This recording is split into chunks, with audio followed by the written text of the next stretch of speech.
Hey guys, it's Pete from Pete for Anxiety here, the mental health podcast, breaking the stigma that mental health is talked about. Welcome in today's episode. Before we get started today, we need to cover a few things really quick. Let's talk about the Pete for Anxiety Patreon first off. It's only $1, guys. $1. What does $1 get you? $1 gets you into the exclusive episodes I am recording currently. I'm actually focusing on certain different diagnoses of things to show you guys what it actually looks like as it manifests in a person.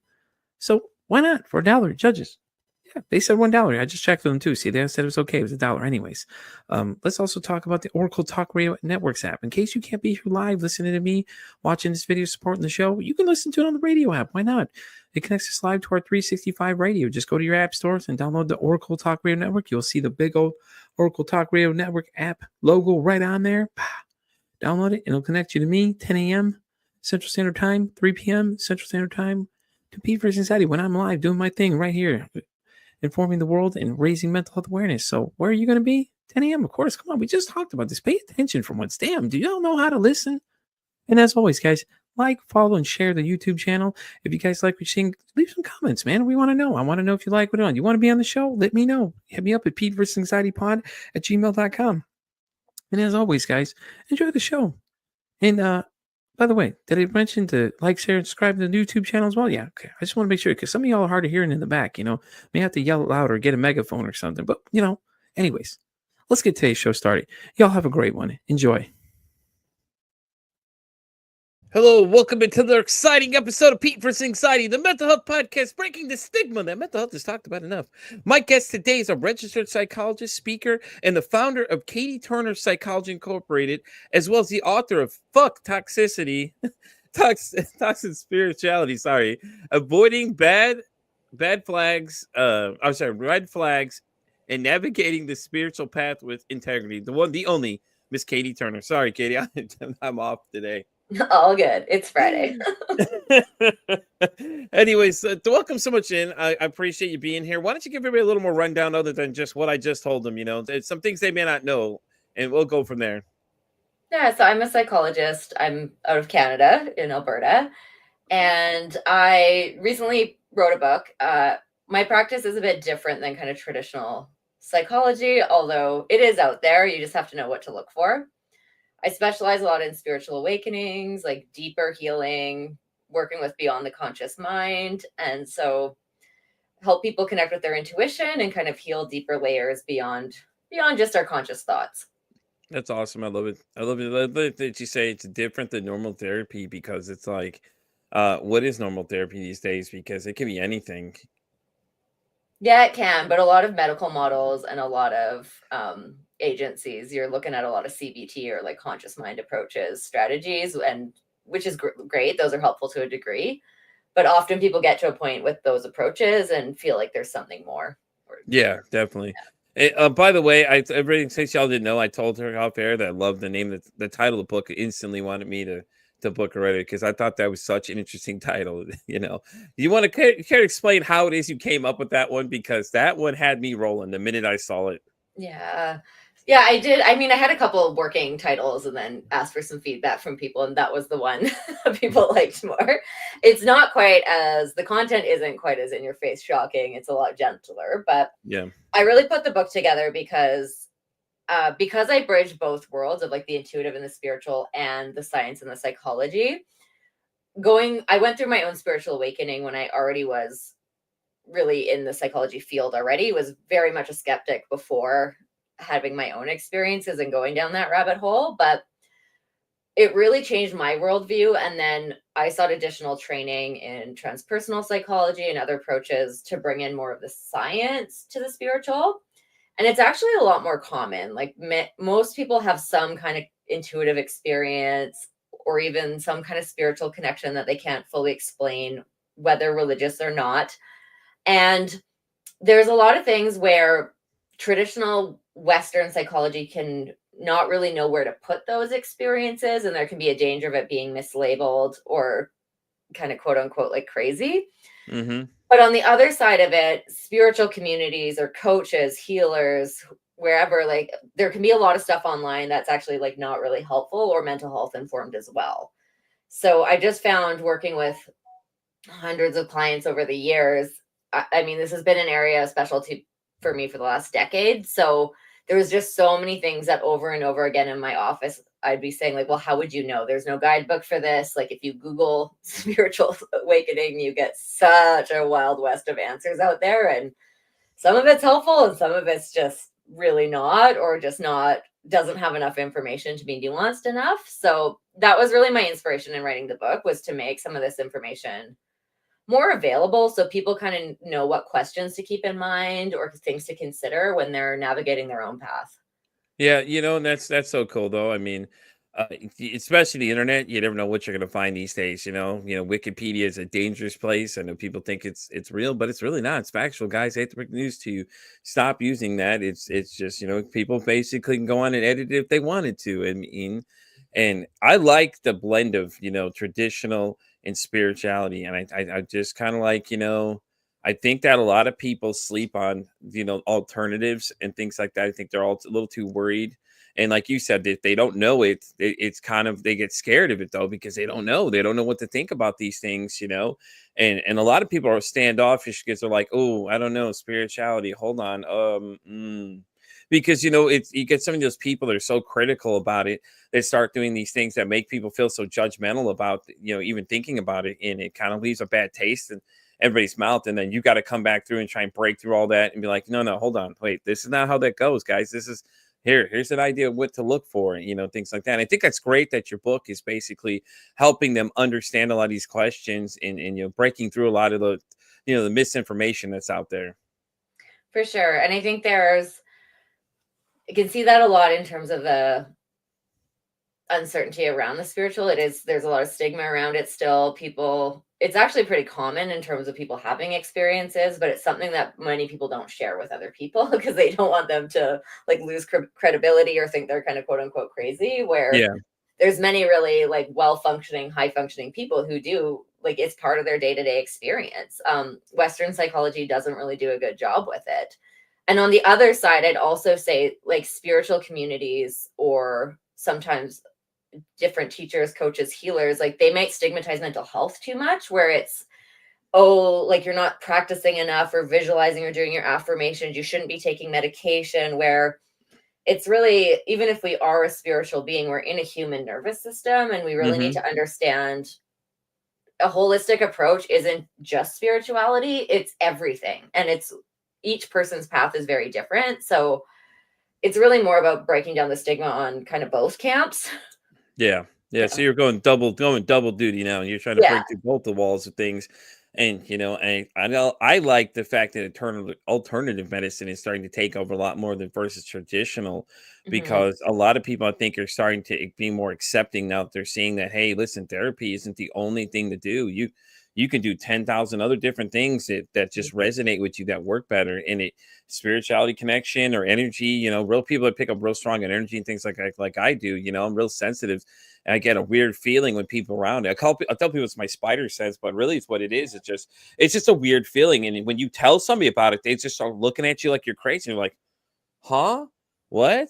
You're like, yeah, I'm real sensitive to energy. So I tell people, and just a look on their faces are great. It makes me laugh because it's like, yeah, you don't know.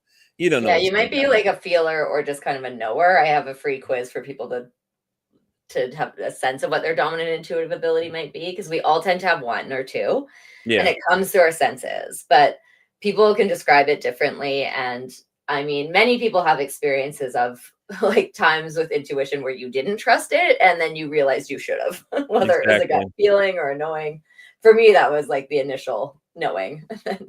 Right. So Mhm, let me ask you a question now. Okay. So psychology. mhm. I know that was that ever something you always wanted to do? Or was it kind of like, did you start off thinking, oh, like a lot of kids do?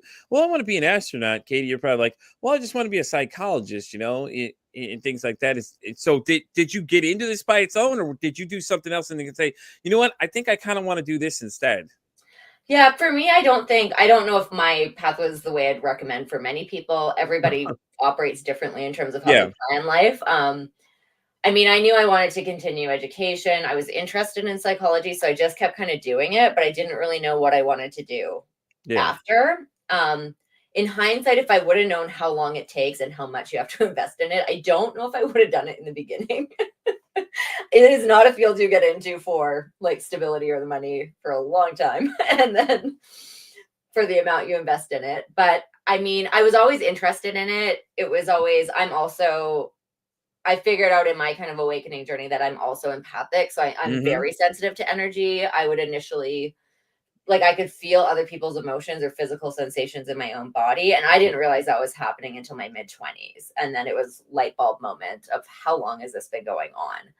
So I've learned to work with that over the years so that it's not, because it's a crappy intuitive gift at first. Like it's more of a curse than a blessing in our world because Right.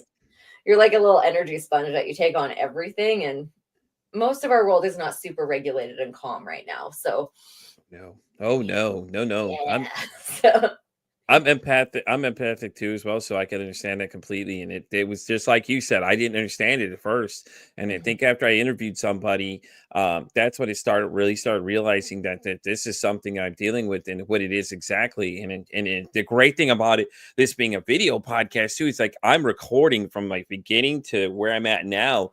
You guys can, a lot of people can see where a lot of my thoughts start changing to a different direction because now I'm starting to realize that I'm an empath, and mhm, I'm real sensitive energy, just like you said, the same thing. I can feel that 100%. I feel their people's emotions and things like that. And people think it's kind of weird, but it's not. To me, it's not. No, it's not. Because now I understand what it is. And I've always had that real big sense of like I could feel on a deeper level, when people start saying something, I can feel it. I know what it feels like, and I can sense when people are like something's wrong. I can usually start picking up on it really quick, and I start asking questions, and I'll just ask them like little small like questions like, "Hey, you doing okay?" I'm like, "Yeah, I'm okay." And then you start with the way they start responding, it's like you start dissecting it and you're like, "Okay, yeah, you can tell this person's really dealing with something." yeah. And I always notice stuff because I'm always constantly watching what other people are doing because I'm always interested. And like anytime I get that weird sense, I just start watching certain people that start giving off that kind of weird kind of, I call it weird vibes to me, Mhm. but it's like a weird sense of feeling that just overtakes you and you're just like, yeah. And if you get a bad feeling about it, then it's just like, yeah, I don't like this person, but why? And I'm watching them to make sure I know, and I keep my distance from them and Mhm. things like that too. But then you other people I tend to keep closer are the ones I don't mind the energy. It's nice, it feels good, it's great feeling. And I know when I tell somebody that, they look at me and just go, "What the hell did you just say, dude?" Yeah, some people get it, some won't. And Right? it's different for everyone too, because there's some pieces that are just like this is valid intuitive Mm-hmm. information. We're reading it correctly. I also talk about in the book of the psychology around things too, is because sometimes it's like, oh, trust your gut feeling, trust your intuition. That really depends on our history. And for many people, it's like if there's trauma history, if you haven't been able to trust others or yourself, like sometimes people can trigger that past stuff or situations can trigger that past stuff. And it may not actually be what's going on in the moment, but it may point to this is something important for our own healing journey that's within us to be addressed. And often as we sort through that, it becomes more clear of like what's actual, just because intuition will never be fear based. It's kind of just a knowing. Yeah, yeah, uh, definitely. yeah. No, I agree completely with you. It could be fear based, or it could be just that that something in the past triggers you to do that and things like that too. Let's talk a little bit. Okay, so the book. All right, so the book inspired that. When you first dropped the title, tell me that people didn't start going, "Wait, Katie, what does that book say?" Because that title, I'm telling you, dude, with today's sensitive society, as we like to say, I don't think a lot of them can handle that title. I was like, this is great. I love it. I love the fact that it's literally just says, fuck, I'm tired of toxicity, and things like that. And I it, am. I'm really tired of it, and I'm tired of the bypassing in hmm like it's different degrees of things where a lot of it's unintentional, well-meaning, but it's still causing a lot of harm. Like yeah, when it like spiritual leaders or teachers are stigmatizing people because they need medication for their mental health crisis and like kicking them out of communities. It's like we're gaslighting people. It's not okay. When we as a society are just so, oh, like you're so signed up for this, or like we're not looking at any of the real human issues and not holding space for people's real emotions, and you're manifesting bad things if you feel human feelings like anger, sadness that are appropriate in the situation. Like we don't know how to hold space for that, all the way to the end of extreme spectrum too, where sometimes you have people where there's very high spiritual abilities, like they're very psychic, they might have might be very charismatic and have large followings, and they don't have a lot of emotional immaturity, or they may even have personality disorder characteristics where they're actually like very harmful, and people who get too close to them can end up with PTSD or having their boundaries violated in some very major ways. And so I've seen all ends of the spectrum, and I just wanted to put out something to help people be more informed in navigating these spaces so that some of these people aren't getting away with that. And for Yeah. people who just don't know enough to know more so that they can do better. Because I think the destigmatization of mental health and more awareness of spirituality is fantastic on so many levels, but there is a shadow side to it where sometimes people, for all of us, human nature is when we know a little bit about a subject, we think we know more than we do. So Yeah. some coaches who are like, oh, trauma informed, or like, I'm now guiding people through this because I did an ayahuasca journey in someone's basement and now I'm going to go do it for a weekend. It's like, okay, wait a minute. This is potentially very dangerous for people. She said the basement. Oh my God, I love you already. This is awesome. She's like, no, not in the basement. Oh, hey, you got that weird What is it? It reminds me of what is that? Bridesmaid. Remember when the girl's like, oh, I got this free tattoo and it's all infected across Yeah. the side. I can just imagine it. Well, he went to this ayahuasca, to some random guy's basement. You don't know this guy? And you're Like, just what's staring the at him like, training? What's the lineage? What's the mentorship? What's the like, like scope of practice here? Because advocating is one thing, mental health advocate, but when we start stepping into spaces, I've seen too many people online like seem to pivot into mental health and spirituality and start saying they're going to treat things that, based on what I can see from their credentials, I'm like, I would not be comfortable sending you anyone to like right. go from angel card reader to like now you're treating depression that has a high risk of like suicidality. Like this is Hmm. very dangerous territory to be getting into. Oh yeah, it is, and Yeah. my favorite thing is the clickbait videos for people that are like, "Oh hey, let's talk about mental health because it's popular this month," and then it's like, "Well, okay, well, conversation's over, so we're gonna leave it." No, because the conversation's still there. What about the rest of us that still deal with this? These problems just don't go away. It's not like, hey, Mhm. wake up next day and 2 minutes later, oh, I'm not going to feel like it's my anxiety level is not going to go through the roof sometimes. And it's funny to see people that don't know anything about it. And then they're trying to tell you, like, hey, calm down. I'm like, well, that's the first thing I thought of. But thank you so much for suggesting that to me. I appreciate it. And it's funny to see because I had dealt with an anxiety attack before, and I was at work, and my boss is just like, you could just see she didn't know what to say to me, and it made me laugh because I'm like, I'm a little more educated about these things. I just let her talk, it's just kind of like, just let her guide you through this, and you're like, yeah, you're just kind of incorrect, but okay, I like the fact you're trying to think about what you're saying next. And it makes me laugh because when I got into doing this, I told people what I was doing. Well, I'm doing a mental health awareness. They're like, oh, really? We talk about it enough. No, we don't. Let's all be honest here. Let's cut the crap. We don't talk about it enough. And if they're talking about it, a lot of it, I feel like it's force feeding topics to people instead of having a general conversation about, the subject alone. I run into so many different people who are like, oh, I'm an advocate. And then you start like watching them, and then at a distance, you see they're just like, oh, well, no, it's just a little catchword. So it gets people all excited to talk to me. And then it's like their content has nothing to do with that whatsoever. Mm-hmm. Yeah, and it's helpful. I mean, I'm not saying like the Western medical system's the only way, but it's No. even in indigenous training, like non-Western areas, there's still protocols of practice and becoming a healer, a shaman. Like you don't just decide to do it. You don't do like a 10-hour self-paced online workshop to pay for it. So I think as things become there's more and more out there and more people talking about things. General population needs more education to see like who is appropriate, who is going to be helpful or safe for me, and who isn't.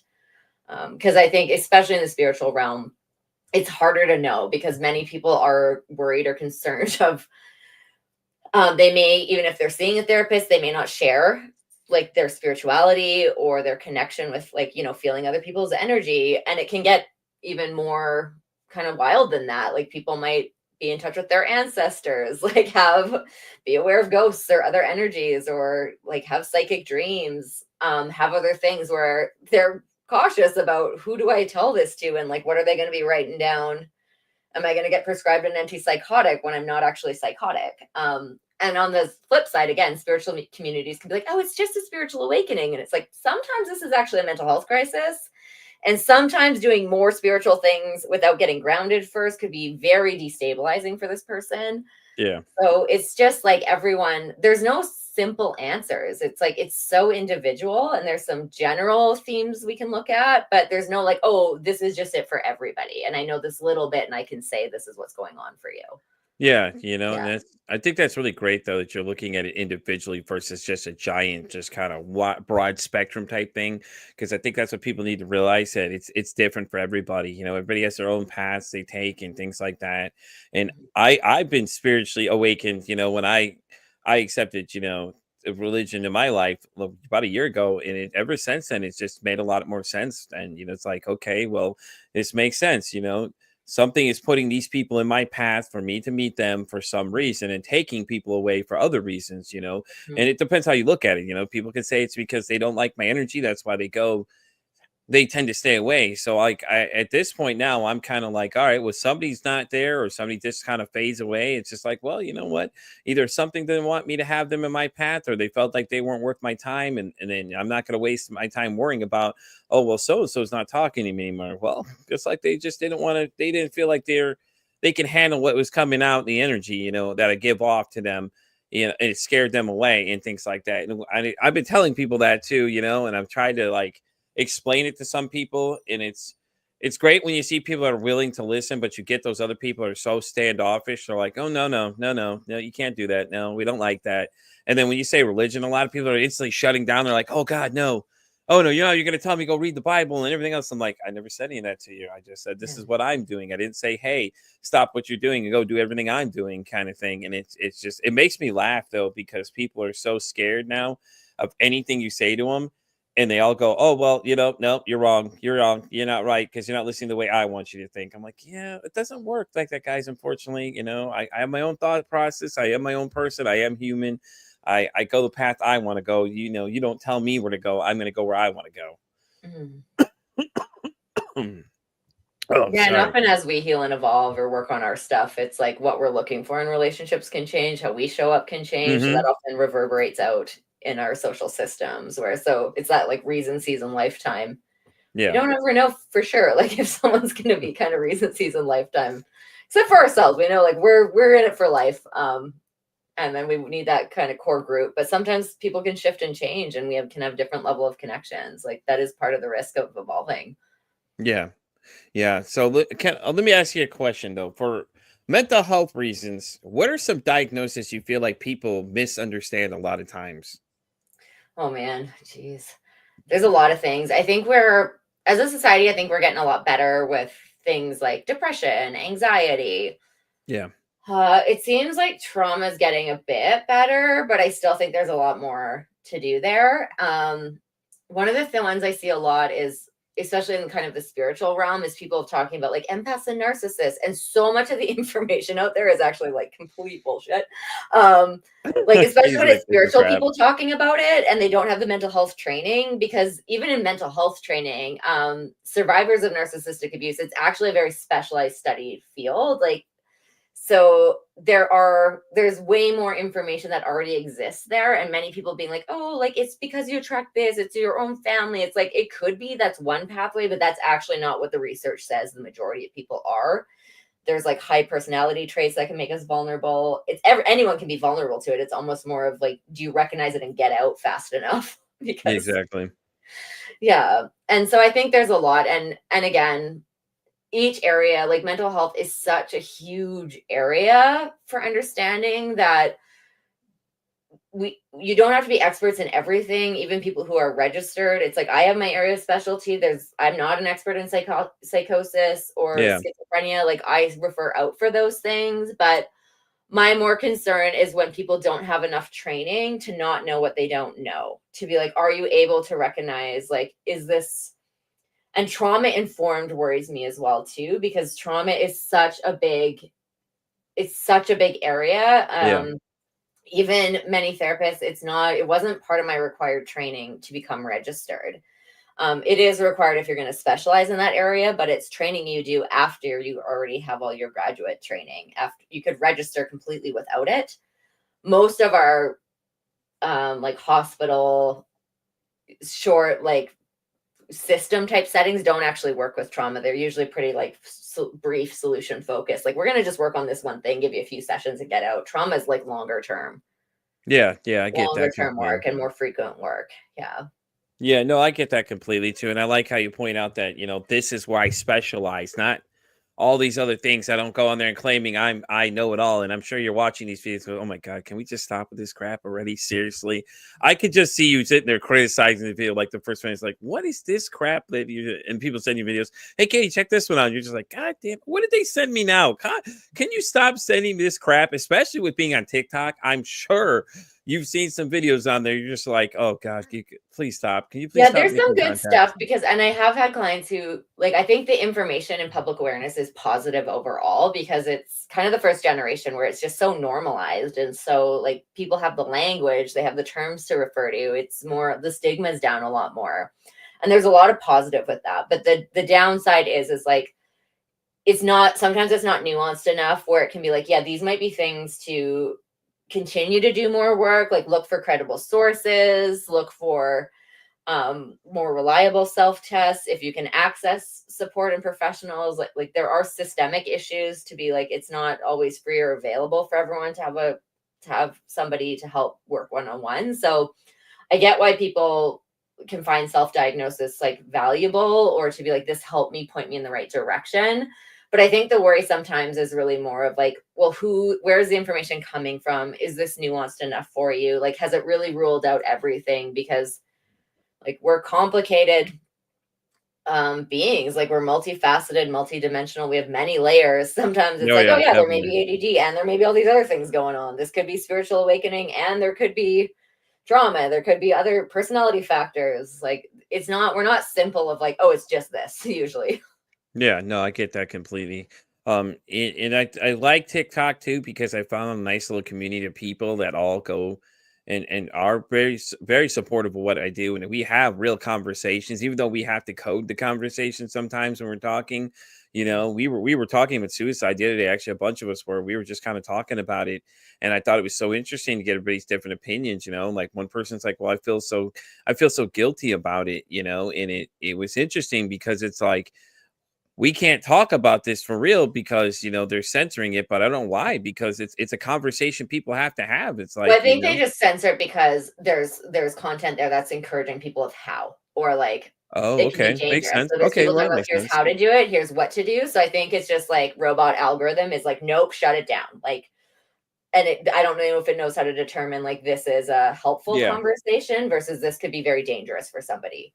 No, I get that. Then I Yeah. didn't think of it done that way totally, and you make a really good point that maybe it's like a lot of people are thinking of, oh, hey, this is the way to plan it, and Mhm. and things like that too, and that's it. I just think it's interesting when we have conversations like that to see people just talk about it, or you can see the people that shudder away from it because they all are panicking when someone starts mentioning those things. Well, I'm having thoughts, Yeah. and everything else, and it's like, well, okay, well, I mean, it's a real conversation, and when it comes to different diagnosis, I ran into a girl the other day when I was online. I didn't even know until she was having a moment or some sort. Mhm. She was schizophrenic a little bit, and she said it was schizophrenic, something with like in it splashed in bipolars, which how she described it to me. And I was like, huh? I was like, what is that exactly? And she was just like trying to talk to me. She could see this poor girl was just like I don't think she would. I think she was having an episode or something. I'm not sure how to really explain it though, but she was like acting kind of a little Yeah. out of the ordinary than when I was used to meeting because I've known her for a little bit. I've gone and like hung out with her when she's been live. She's hung out with us when we were live, and she was totally okay. But then this one moment I came in there, I was just like, "Whoa, hold on! I don't know if you should be on the internet right now because Yeah. I'm not sure what somebody's going to say to you because they may start going, oh crap, this girl's crazy and things like that. Right. When it's really maybe not the case. It's just maybe she's dealing with something right that moment. Yeah, for sure. It was kind of like, oh man." I was like, "What is this?" I'm like, "This is it." I was curious. I'm not gonna lie. The first thing I was very curious because I was like, "Hey, what is going on here?" I'm kind of interested in what this is. And I was trying to talk to her, and she was just all over the place completely. And I was just like, I'm thinking, yeah.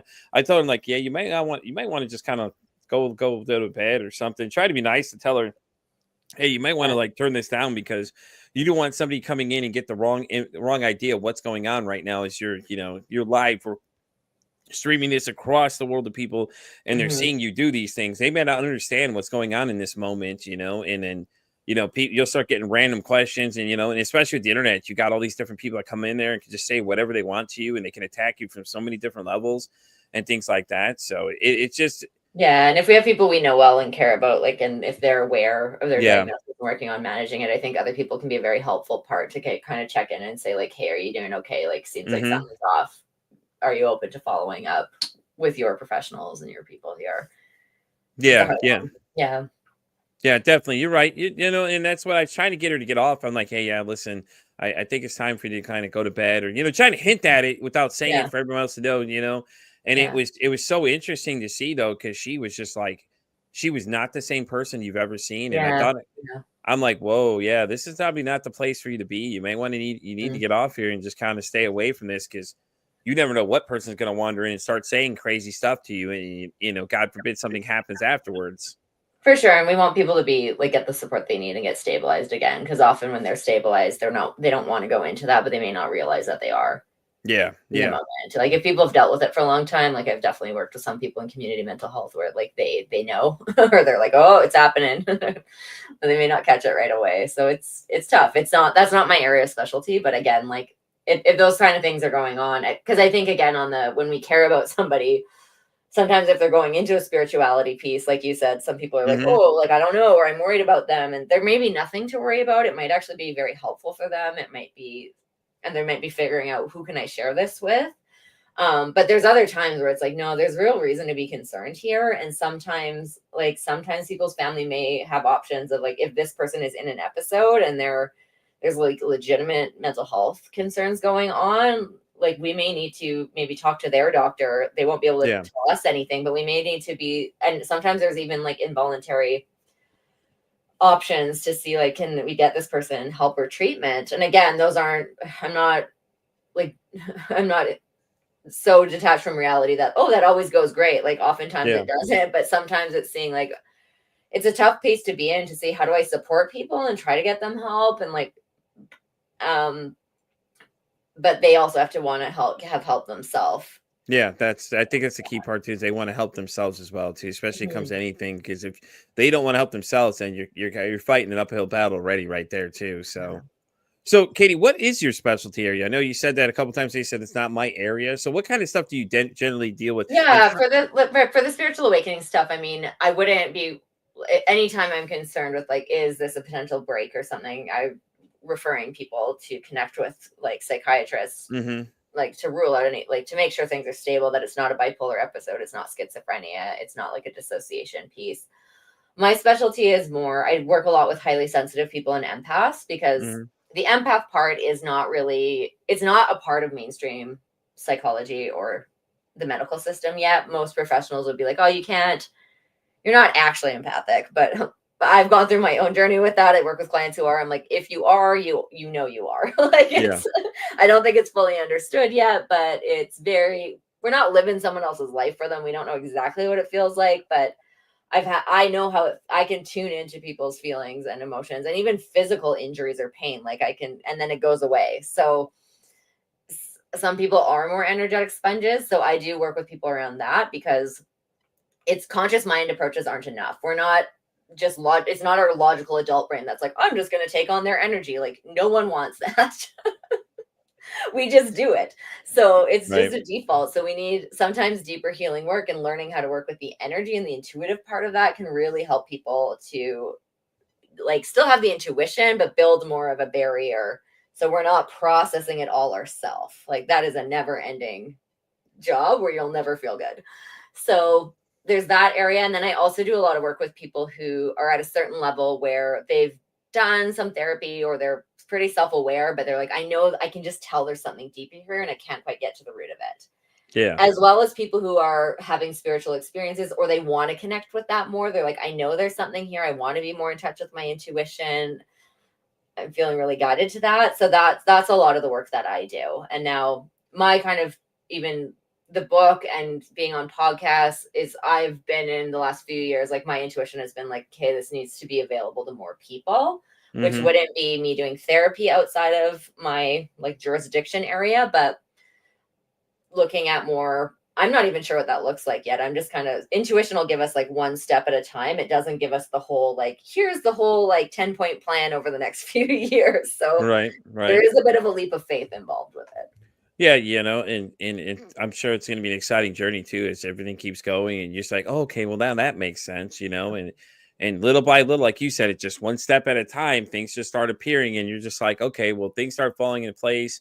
All these things start making sense for you, and things like that. So, and it sounds like it gets interesting for you though, because you're teaching people about, these people that have these high sensitive levels of energy, sensing energy, and making more sense, and it's great when you start to figure out that's exactly what you're doing though, because then it starts all like falling into place. Okay, well that makes a lot more sense. This is why I had this incident happen before, Mhm. and it just, I think it starts grounding people to the sense of like, they're like, okay, well now it makes a little more sense why I'm having these weird feelings. And, and people telling me, oh no, I'm not something I know I am, because I know I feel these things. And having explained it to other people and then look at me like, I've gone and lost my mind, Mhm. and I know Einstein has made comments too, before in his work about, how people give off, how everything gives off a sense of energy though. So it's Mhm. like when people say that it's not real, then how do you explain that then? Because Einstein even made a point about it as well, and it's like, okay, well then, and here comes insert the people that are feeling that energy, and the energy starts connecting, and you start connecting other people.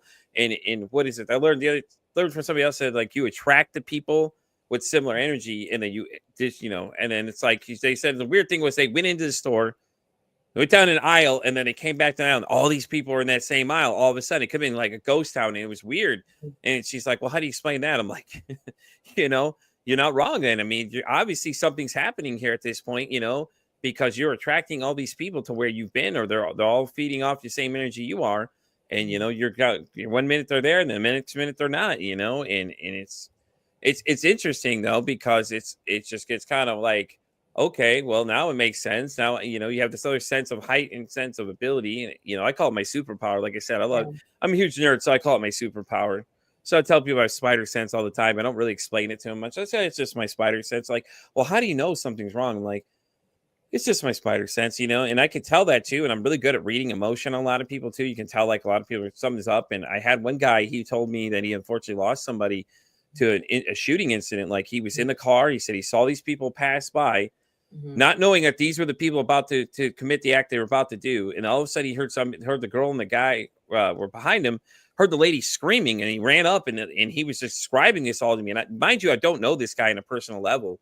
I said, "Hey man, you look like something's bothering you. You good? Are you okay?" And he's just like, "No, man, I'm not good." And he just started telling me about it. And he was saying that he saw his friend that was just laying there lifeless, and he had to make the 911 call, Yeah. and he was just freaking out, Katie. I'm like, I could just feel this guy's emotion, man. I was like, dude, I Mhm. said, bro, I'm like, oh man. And he's like, nobody ever asked me how I'm feeling, and I'm like, Mhm. how that's weird though. Like your own personal circle of people around you know Yeah. that you're struggling with these things, and then they're making comments about, oh, well, you're struggling with this, but then they don't ask you how you're doing. And it to me, Yeah. that's just strange. When I think a lot of people, there's a couple things. Like, I think a lot of, we're not taught these things in our school systems. Most of our Yeah. family doesn't have the tools. So it's like the ability to have that, like, how do we actually hold space for people? Like, how do Hmm. we might want to help, but just these are tools that can be learned. Like, Yeah. we can learn how to be more, like, show empathy to people. We don't have to have the empathy feeling. Like, that's actually, I wouldn't recommend that if you can choose it, but we can learn how Right. to communicate that better and how to hold better space. And that's almost like a whole other conversation. I think on the other thing I'd want to touch on is when it says like, oh, spidey sense, people think it's weird. There's actually a lot of science that backs up like why this is. I mean, we have science around measuring like the coherence of our heart field. It's like we have quantum physics science that says like everything's actually energy, and we're all part of this one field of consciousness. And so it's like maybe it's not so wild that we can actually pick up on this in some level.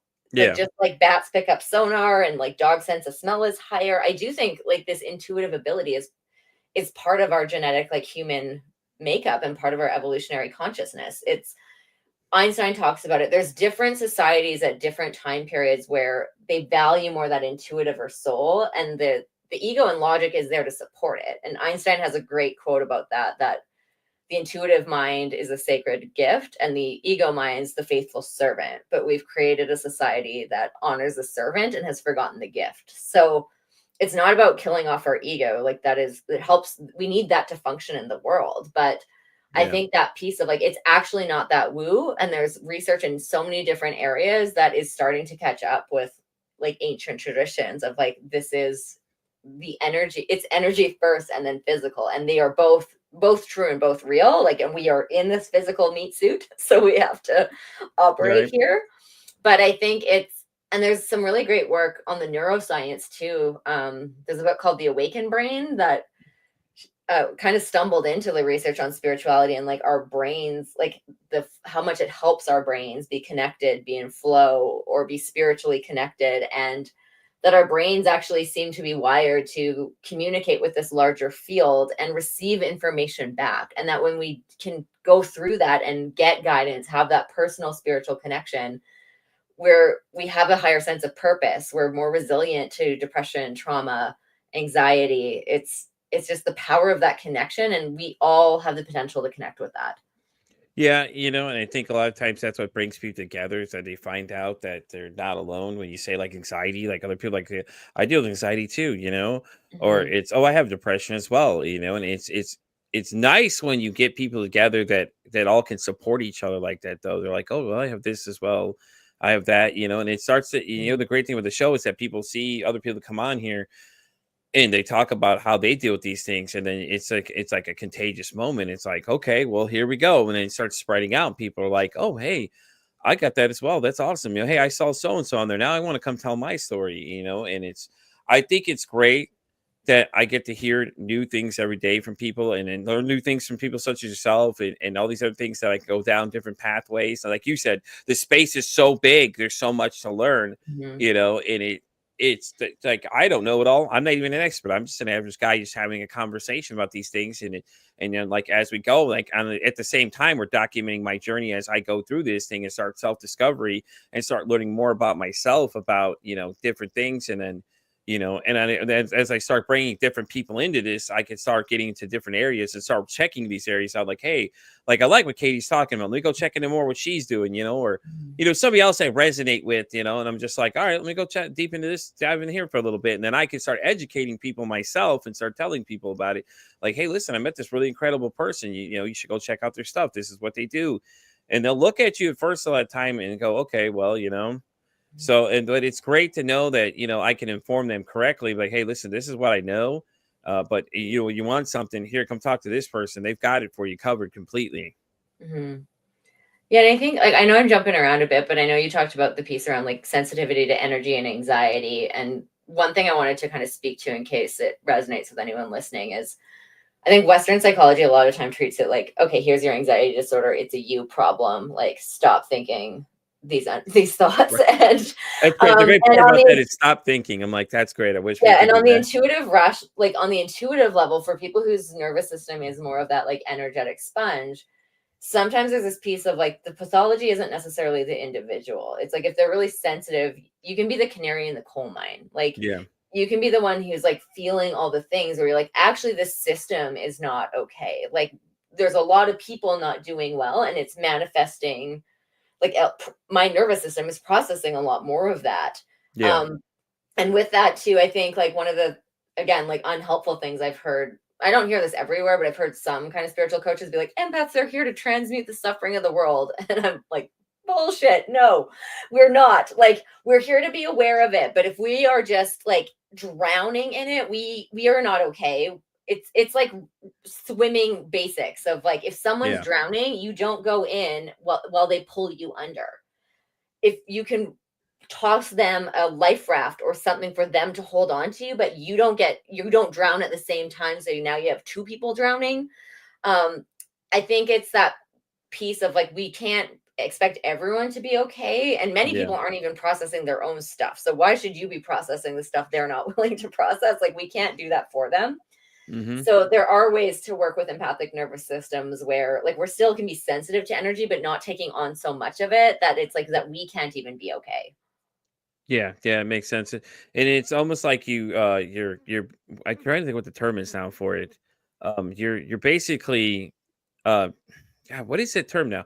You're basically taking on a lot of people's stuff, and I know that was a big thing that got brought up when I started doing this, is that they're afraid I was going to start mimicking what other people were feeling and things like that.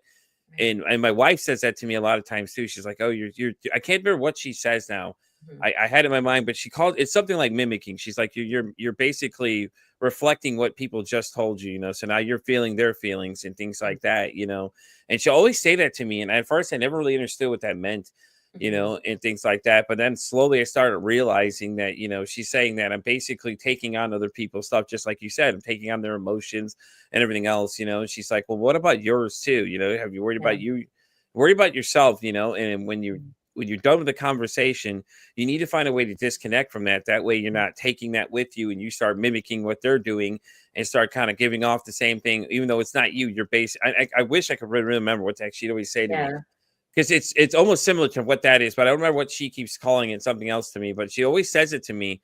Oh yeah, I'm afraid that you're gonna end up start mirroring what people are doing, or they're feeling these things, even though it's not your own feelings, and, Yeah. and stuff Energy like that. hygiene practices can be helpful for that too, of like some kind of like protection ritual before and then some kind of clearing Hmm. ritual after to be.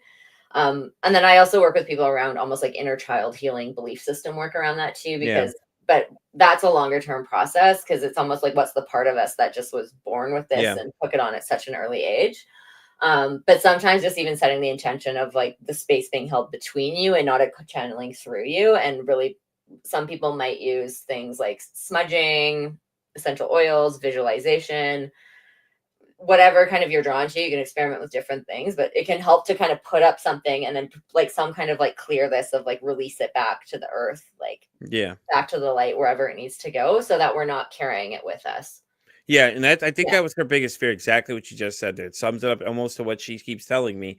And I know my therapist at the time was like, "Yeah, be careful when you get into this, because when you start talking to people about things, don't be carrying it, just like you said, and things like that." And I'm just like, "Oh, okay." And I didn't think about it at all at first, because I guess at first that she used to say that to me all the time.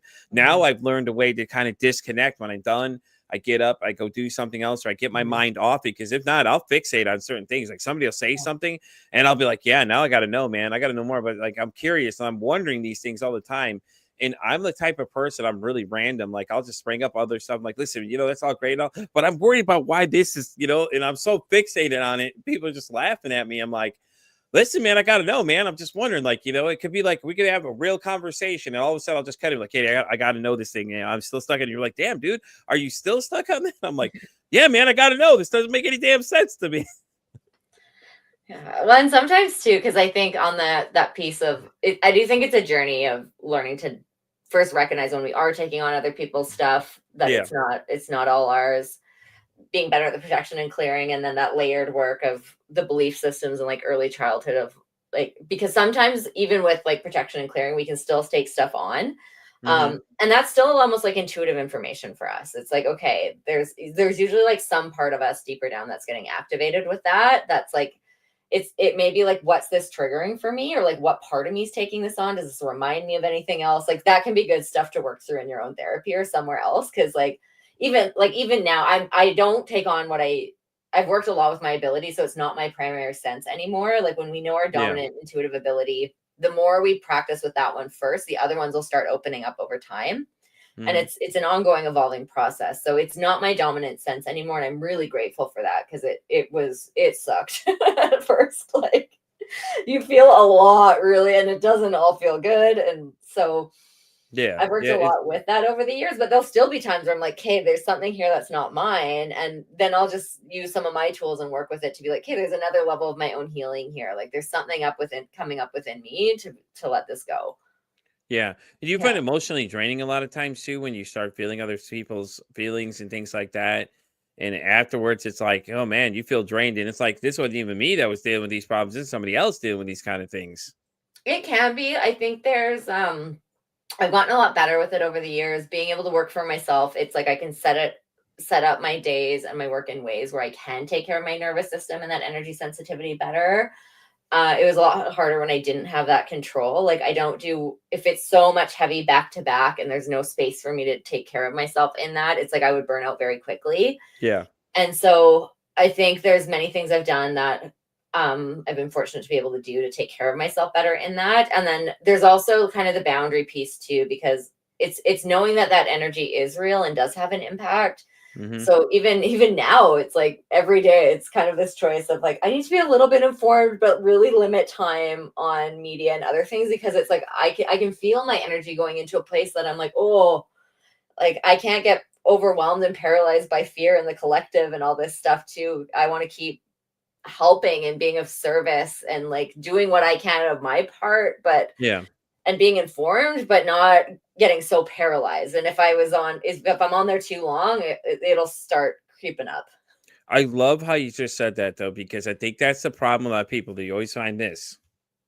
Doing this, and it's like, yeah, it's not, if you're stuck doing this and you're walking in the street, you're not looking at people, I think it's time to take a break from it, and I tell Well, this people a is lot of not times. neutral. This is designed to keep us looking and engaging, and like Exactly, fear does that more. exactly. Like it is using Mhm. psychological principles like that are to profit. It's not to be like, oh, this is really helping people's mental health. Like we Exactly. know it doesn't. Right, exactly. Just like a lot of addictive things, and it's funny because it's like, what do they call it, doom scrolling or whatever it is. I'm Yeah. like, yeah, if you find yourself doom scrolling, I think it's time to take a break. And I tell people when I take social media breaks a lot of times, like I'll still post content. I Yeah. just won't be actively jumping into things because Yeah. I feel like when you get into it too deep, especially with TikTok, it's like everybody starts trying to pull you every which way. And then you feel like, oh, I got to be in all these places at once. And I'm like, no, no, you don't. I've had to talk to somebody about that before. They were like, I feel disappointed when I don't go on there. Okay, listen, put yourself first. Okay, that's the first Mhm. thing. If anything, put yourself first of everything else. It'll be there when you come back. People will come back. Yeah. Watch. If they're meant to be there, they'll be there when you get back. But if you're to the point like you're that obsessed that you're worried that you're going to disappoint somebody because you're not on there recording your life for somebody to see like 20 hours of the day, I think it's time to take a break, honestly, at this point. And I don't know how some of these guys do it, man. They sit on there for hours. I'm just like, no, man, I can't do it. I lose interest quick. I'm like, this is just too much. Like Yeah. you're wanting me to rely on you guys to be here, and then if you don't show up, then the disappointment starts coming in, and I'm like, So then I'll tend to like just kind of fade off, and they're like, well, where have you been? I've seen you forever. I just tell people I've been busy. Like that's Yeah. my reason for thinking, oh, I'm just busy. Because if I tell other people I know that I can trust, I say, yo, I'm taking a cleanse. I'll be back. Like Mhm. if y'all need me, you know where to find me.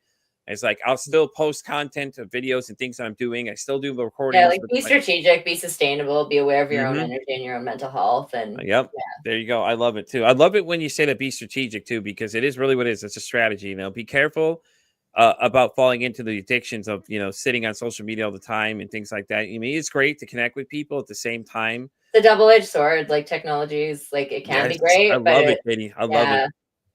And on the mental health side, a lot of the research is like, especially when we're getting into like adolescents, teen Mm-hmm. girls, it's like there's not a single study so far that says this is good for them.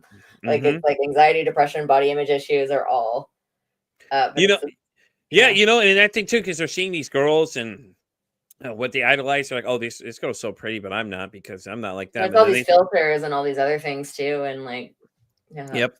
Those damn filters lie to you kids. Don't worry. No, but you know what I'm saying? No, it's like I had three girls on my own that when I was dealing with them on my own, it was like it was interesting because now I'm on the flip side of the coin because obviously men and women think differently. Guys Mhm. have this kind of like tower system and then Mhm. and girls are kind of worried about, oh, I gotta fit in with everybody else kind of thing. And this is an interesting conversation me and Betsy Holmberg got into. And we were talking about that, and it was like I experienced both sides of it. So now I understand both sides of this coin of what's going on because I'm watching them interact, and it's like, oh, 1 minute everybody's friends, and then next, and it's just like y'all are emotionally exhausting, man. I'm not a part of this, but you all are driving me crazy. And then they get on social media, and it's so easy for them to get attacked for them just trying to be themselves. Oh, well, Yeah. you don't fit this system, so now I'm going to tell you that you're fat and everything else. And like you said, there's a lot of body dysphoria. What is God, I can't Yeah, think. there's so many things to be aware of. I think on the parenting end, it's such a different piece. Yeah. And it scares me as a parent, to be quite honest, because I think it's almost like when we're in a time period, we don't really look at it very critically. Like we're just like, Hmm. oh, this is how it is. And then we'll look at like past generations and be like, they didn't have seatbelts. Like they smoked on the airplane. Like what the hell were they thinking? And it's like, we're doing stuff like that now. You want to see And some? Yeah, social, like the computers anybody are that was probably born in going the to be one of them. 90s, Yeah. anybody that wasn't born in the 90s, go watch some commercials. You want to see some really crazy stuff? Go watch what they advertised, back in the day, man, like versus what they do now. You could get away with so much more. I think one that really catches me is this Jack and Box commercial. He's in this abortion type situation, or this group where they've had something to do with something completely screwed up, that he's in there trying to sell you a sandwich while in this like big therapy group. I'm like, what Oh the my hell is goodness. going on here, dude? What? What? So, but it is, it's interesting when you look at it now. So, but my question now is for parents, like when it comes to social media, do you have any tips for them? Like, hey, some things to watch out for and things like that, just so they're aware to start keeping an eye on these things so we can try and kind of get in front of a lot of these problems that we Yeah, I start think running it'd be into. like it's good to go through the kind of research too and be like what ages are appropriate, what types of Mm-hmm. size. Like it's not I think it's a tough one because even as a parent myself, I'm like, I don't want my kid on this. Like she's still too young for it. But Yeah. there's the flip side. What I hear from a lot of people is like, but their friends are all on it too. So it's kind of being like, okay. And I think like it's a two-way thing too. Also, it's like there's dangers for their mental health. There's also dangers for like who are they talking to? What are they getting exposed Exactly. to online? Exactly. Algorithm stuff. Like it's not just girls. Like there can be dangers for boys too. Like a lot of Mm-hmm. this really incel type content that's really toxic. It's a lot of young men actually looking for personal growth and like how to be better, and it leads them down this rabbit hole of like in a really bad place. So it's not really neutral. And I think parents do need to be pretty involved and be like having conversations, be talking about what's out there, be keeping an eye on things, and um yeah, and limiting time. And it shouldn't be replacing like real-time connection. And on the flip side too, like too many like we can be on our phone too much and missing out on connection with our kids as well. Like it's Mm-hmm. not just them on it, it can be us too. Yeah. Oh yeah. It's a two-way road on that one, Yeah. definitely. And I only speak from a girl dad perspective. Like Mhm. now, boys side, I know what I dealt with. Like we had AOL was the only thing we had. Now you Yeah. have TikTok, Facebook, X. You Yeah. got so many different ways that people can come and communicate. And like Yeah. you said, you don't know who's on the other side of the screen. I actually Yeah. had a situation where somebody was like, their son was on roadblocks texting somebody their information. I'm like, you do know your son is over there texting your personal information to somebody. I was telling him, hey man, I don't think Yeah, you and should be like doing find that. my location and these other things. You're like, there's predators out there. There's people who aren't. Yeah. Yeah, and I'm more. I think that's my biggest concern is that you don't know who these people on the other side of the screen are. Oh, well, they're my friend. Are you sure they're your friends? Yeah. Just because you met them? What my wife like say? They're not your friend until you've met them in person, so they're an actual physical person. Yeah. And I always thought it was Don't strange. ever meet them in person by yourself. Like have There you go. Right? We're not trying to have a yeah. kidnapping situation. It's just like. And it's scary because kids are doing that, and it's like you don't know, and then like a lot of these guys engaging, like what is it? Chris Hansen brought it to light, a lot of times where people are like, you're watching these guys still message names, well, they know they're 14 or something, and they're still talking to them, and the things they're saying to them are just like, dude, Yeah. you're gonna traumatize that poor kid by the end of the day, and it's just like that's the scary part of the internet. It's Yeah, like, and it can be people and it even just internet wise too. It's like mm-hmm, there's so much content out there and there's many things that don't have like age screening filters. yeah, It's like, are you 18? Click a box. Like kids can get exposed to stuff that they really shouldn't be getting exposed to. That's like even dangerous for adult brains to be getting exposed to, but it can yeah. be very traumatic for child brains. Yep. Yeah. Yeah. Remember, because the internet when we were younger Mhm. was something new to us. We didn't really know what we were getting into, and now it's like you got to be careful what you're looking at. Yeah. I think back then for us it was the Anarchist Handbook was usually the one we were big and excited to go looking up and things we thought was really cool to check this thing out and stuff like that as well. And it's like, oh my god, it's like now it's endless. You can just Google the words, just some part of the word, and then that's it, man. You got 10,000 different searches and results. Hey Joe, how you doing, by the way? And it's just like I'm trying to think now. It's like you said, there's somebody out there that they shouldn't be watching and things like that. And these guys are like, oh well, I'm censoring them. And I think the other thing though it comes with is that parents a lot of times get criticized because they're too hard on their kids. Like, oh, I don't like them being on the internet much. No, they're doing the right thing. Stop whatever you're thinking. They're doing the right thing because there's something out there they're gonna find that Well, you're it's gonna have to interesting that share. a lot of the like actual tech developers and like founders and things, it's like if you created this and your kids aren't allowed on it, like is it actually that great? Yeah, or you have to police it, and then they're like, "Oh, me, I have to police my own thing." Like Facebook, that whole situation came up where they're like, "Well, you need to start policing what people are putting on the internet," that kind of thing too. And it's like, "Oh, what? I have to start policing my own app now. Yeah. Hello. You don't want them posting like crazy, like, oh, go join these like, weird Yeah, cult I'd love type it if they things. could create an app that just is like, let's treat each other like decent human beings, like the expectations in real life. And if you're doing these things, you're like, you can't be on here. That would be fantastic. I would join it, but I'd move everything over there.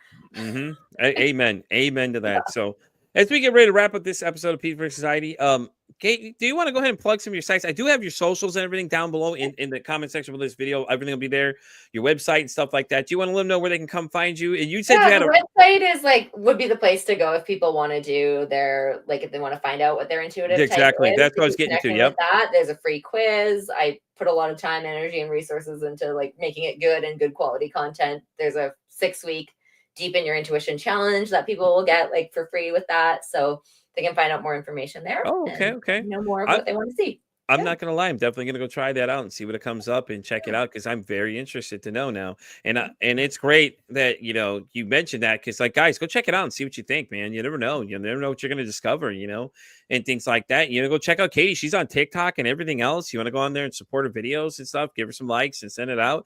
Let her know you saw her on the show. It'd be great. I really appreciate that. Want to make sure people know that that they're being seen on this show. Of course, obviously, we're being heard in like 10 different countries and all this other kind of stuff. Not trying to brag, or anything, but okay. That's awesome. But well, once again, thank you so much for coming, Katie. I appreciate being here. I appreciate taking the time. Sorry, it's been such a cluster in the beginning. It's Friday, like we said, man. I'm trying to get through the weekend. It's all good. I'm a fan of good enough and out there, not perfect. Right, exactly. Well, I'm Pete versus Anxiety, guys. You know where to find me. I'm pretty much at everything. X down to TikTok, Facebook, Instagram, all those great places. I'm on all the way down to Spotify, all the way down to iHeartRadio as well. If you guys don't enjoy watching video podcasts, you can watch the audio side of this thing. And as I always say, it costs nothing, absolutely nothing to be kind to somebody. One kind act you could do can save somebody's life, or hell, even save their day. I'm Pete versus Anxiety saying, hey, don't ask how your day is today. Ask how your mental health